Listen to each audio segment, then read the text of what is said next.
ఉగ్రవాదులు డైరెక్ట్‌గా ఏదో ఫ్లైట్ ఎక్కేసి, బస్ ఎక్కేసేసి ఇట్లా రావడానికి సినిమాల్లో బావుంటుంది గానీ, నిజ జీవితంలో సాధ్యం గాదు. నేపాల్ నుంచి అట్లొచ్చి ఇక్కడ జేయడం ఒక ఎత్తు. కానీ ఇప్పుడొచ్చినటువంటి ఉగ్రవాదులందరూ బైసరన్ లోయ ఏదైతే ఇప్పుడు పీర్ పంజాల్ ప్రాంతం అడవి అదంతా గూడా. ఇప్పుడు ఈ పహల్గావ్ దగ్గర బిగినయ్యి అది పీఓజేకేలో ఫైనల్ అవుతుందనమాట. మొత్తం కలిపి అంతా ఒకటే అటవీ ప్రాంతం అనమాట. మనం కాశ్మీర్‌ని వదులుకోలేకపోవడానికి కారణం ఏంటి? ఇన్ని దశాబ్దాలుగా అంటే అదే కారణం. ఆ పీఓజేకే దాకా మొత్తం కలిపి ఒకటే పార్ట్.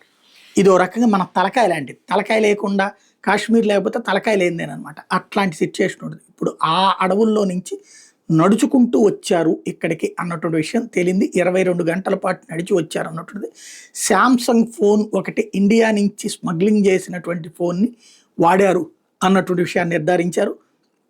దాంతో పాటుగా ఇక వీళ్ళకి ఆయుధాలు అక్కడి నుంచి మోసుకొచ్చారా? ఇక్కడే ఏర్పాటు చేశారా? ఈ మొత్తం వ్యవహారం ఇప్పుడు దర్యాప్తులో తేలుతుంది.